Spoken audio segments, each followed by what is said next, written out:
Hello friends, welcome to online coaching. இது tips and tricks section.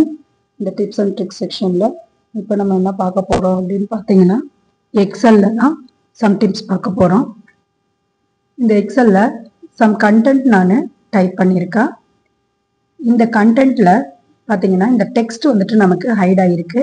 இங்கேயும் text height ஆயிருக்கு. அதுக்கப்புறமா இங்க பார்த்தீங்கன்னாலும் டெக்ஸ்ட் ஹைட் ஆயிருக்கு. அதுக்கப்புறம் இங்க பார்த்தீங்கன்னாலும் டெக்ஸ்ட் ஹைட் ஆயிருக்கு. ஓகேங்களா? ஸோ இப்போ நம்ம என்ன பண்ண போறோம் அப்படின்னா இதை அட்ஜஸ்ட் பண்ண போறோம். இதை எப்படி அட்ஜஸ்ட் பண்றது அப்படின்னு பார்த்தீங்கன்னா நம்ம இந்த கார்னர்ல அந்த காலம்ஸ் இருக்கு இல்லைங்களா, அந்த கார்னர்ல போயிட்டு நம்ம அட்ஜஸ்ட் பண்ணணும் அப்படின்னா அட்ஜஸ்ட் ஆகும். ஓகேங்களா? பட் நம்ம பார்த்து அதை என்ன பண்ணணும் அப்படின்னா அட்ஜஸ்ட் பண்ணணும். பட் அதுக்கு பதில் நான் இப்போ உங்களுக்கு ஒரு டிப் சொல்லித்தரேன்.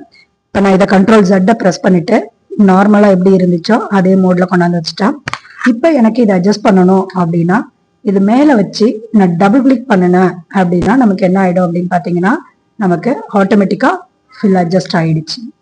ஓகேங்களா? ஸோ நெக்ஸ்ட் பாத்தீங்க அப்படின்னா பட் எனக்கு இந்த செல்லும் அப்படின்னா அட்ஜஸ்ட் ஆகாம இருக்கு, இந்த செல்லும் கொஞ்சம் ஹைட் ஆகி அட்ஜஸ்ட் ஆகாம இருக்கு. இப்ப நான் ஒண்ணு இந்த மாதிரி பண்றதுக்கு பதில் என்கிட்ட இன்னொரு ஷார்ட்கட் இருக்கு. அது என்ன அப்படின்னு பாத்தீங்கன்னா இந்த கார்னர்ல போயிட்டு ஃபர்ஸ்ட் எல்லாமே நம்ம செலக்ட் பண்ணிக்கலாம்.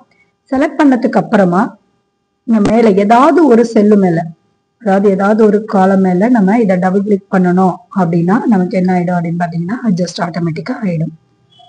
ஹோப் இந்த வீடியோ உங்களுக்கு பிடிச்சிருக்கும்னு நினைக்கிறேன். தேங்க்யூ.